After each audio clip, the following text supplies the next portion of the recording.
Hey guys, and welcome to my channel. In this video, I want to talk about watered down expectations.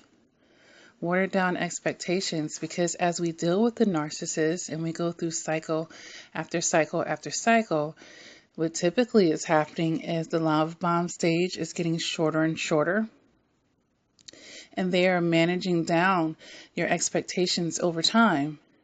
And then I believe this plays a part in the Stockholm syndrome, where the person is then magnifying these sprinkles and crumbs of things that the narcissist is doing.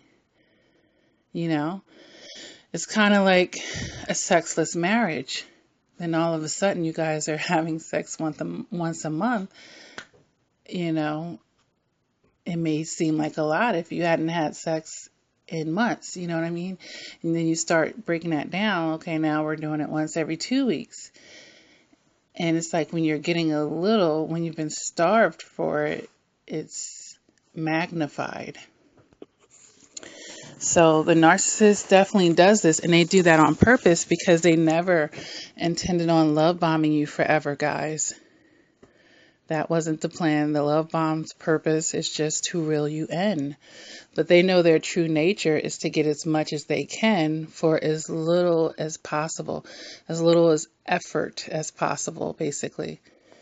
I mean, they want you to be doing the work. They want you to be putting in all that effort, not them. That's really unrealistic to them. Like, they'll laugh at that. Like, hey, I'm going to keep doing this forever? Huh. They pull that out their back pocket if and when need be, if they feel like the supply that they want is getting away and they care about it. Because if they don't care, then they won't even make the effort to reel you back in, or to attempt to reel you back in, basically. But, you know, just when you're out here getting to know people and you see just like an on-the-job performance and they're just gradually just going down the drain, it's like, okay, I understand the honeymoon phase of relationship generally doesn't last forever per se, but the more a person gets to know you, the closer you get to them, the more precious, the more intimate that relationship should be. It shouldn't be going in the opposite direction, you know? It shouldn't be going in the opposite direction. It should be going forward and getting higher and getting stronger. In a certain sense, the intimacy should be building up, you know? So when someone is, you know, being inconsistent with you early on, or you start to feel them slacking off early on, these are red flags. You know, this person can never call you, can't even call you when they say they're going to call you. Now, most people, they have their phones glued to their hands all day long, and this person is taking hours to reply back to you, and you're supposed to feel like you're special and number one in their life or whatnot. These are red flags, people. And, you know, narcissists, they like to water your expectations down because, like I just said, they want you to carry the workload. You know, they want you to be doing all the physical labor and running the errands and paying the bills and keeping track of this and that. Yeah, this is what they want. So over time, they are basically grooming you to be that fixer. They are grooming you to be that fixer. And, you know, they know how to sometimes start you off little, and then before you know it, you're their personal assistant and they're a fixer for their life, you know?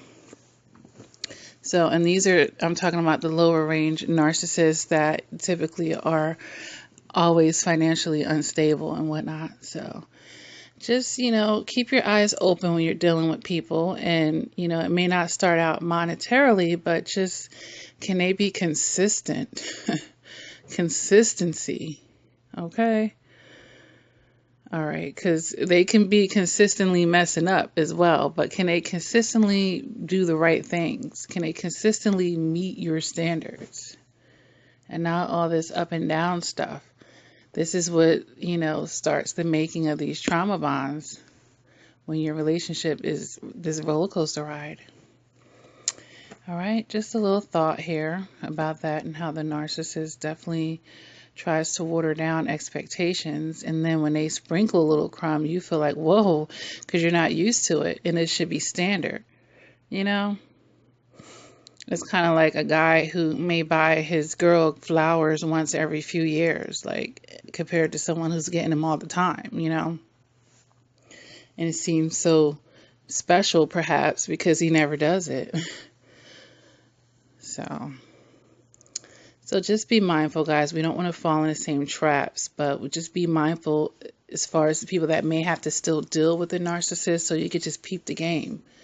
You know, peep the game that they're doing. Those of you that may be co-parenting with a narcissist, and we know that they like to, you know, put as much responsibility on the other person as possible. So just wanted to make that point for you guys, and I'll talk to you later.